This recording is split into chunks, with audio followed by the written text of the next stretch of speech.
நான் நான் முகமது நபி ஸல்லல்லாஹு அலைஹி வஸல்லம் அவர்கள் மீது ஸலவாத் கூறுவதால் என்ன நன்மை கிடைக்கின்றது என்பதை பற்றி நான் பேச வந்துள்ளேன். என் பெயர் ஃபயாஸ் அகமது. நான் 4ஆம் வகுப்பு படிக்கின்றேன். கண்ணியமிந்த பள்ளியின் நிர்வாகி அவர்களே, தலைமை ஆசிரியர்களே மற்றும் பள்ளியின் ஆசிரியர்களே, மாணவர்களே மற்றும் வருகை தந்திருக்க பெற்றோர்களே, பெரியோர்களே, அனைவர்களுக்கும் என் அன்பான சலாம் என்ற தானித்தை சொல்லிக்கொண்டு எனது உரையை ஆரம்பம் செய்கின்றேன். அஸ்ஸலாமு அலைக்கும் வரஹ்மத்துல்லாஹி வபரகாத்துஹு.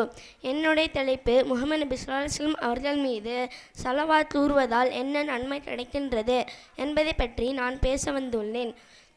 குர்ஆன் ஷரீஃபிலே அல்லாஹ் இப்படி கூறுகிறான்: நானும் மலக்குகளும் முஹம்மது நபி ஸல்லல்லாஹு அலைஹி வஸல்லம் அவர்கள் மீது ஸலவாத் கூறுகிறோம். எனவே ஈமான் கொண்ட மக்களே, நீங்களும் முஹம்மது நபி ஸல்லல்லாஹு அலைஹி வஸல்லம் அவர்கள் மீது ஸலவாத் கூறுங்கள் என்பதாக கூறுகிறான். இந்த மனித குலத்திற்கு அல்லாஹ் எத்தனையோ சட்டங்களை சொல்லியிருக்கின்றான். ஆனால் எந்த சட்டத்தையும் நான் செய்கிறேன், நீங்கள் செய்யுங்கள் என்று சொல்லவில்லை. உதாரணம், நோன்பு, தொழுகை, ஜக்காத்து இவைகளில் எதையும் நான் செய்கிறேன், நீங்கள் செய்யுங்கள் என்று சொல்லவில்லை. ஆனால் ரசூல் முஹம்மது நபி ஸல்லல்லாஹு அலைஹி வஸல்லம் அவர்கள் மீது மட்டும் ஸலவாத் கூறுங்கள் என்பதாக கூறுகிறான்.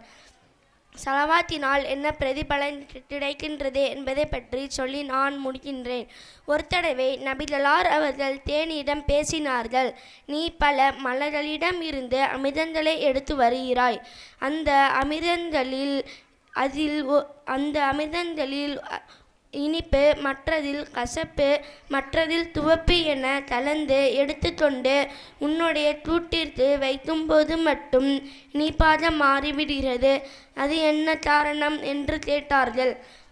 அதற்கு அந்த தேனீ, நான் மலர்களிடமிருந்து அமிர்தங்களை எடுத்து வரும் வழியில் நான் உங்கள் மீது ஸலவாத் கூறுகிறேன். அந்த ஸலவாத்துடைய பரக்கத்தால் அந்த அமிர்தங்கள் இனிப்பாக மாறிவிடுகிறது என்று கூறியது. எனவே அன்பான பெரியவர்களே, நாமும் முஹம்மது நபி ஸல்லல்லாஹு அலைஹி வஸல்லம் அவர்கள் மீது அதிகமாக ஸலவாத் கூறுவதால் நம்முடைய கஷ்டங்கள் நீங்கி துன்பங்கள் அகன்று இன்பங்கள் அல்லாஹ் அனைவர்களுக்கும் தந்து அருள் புரிவானாக.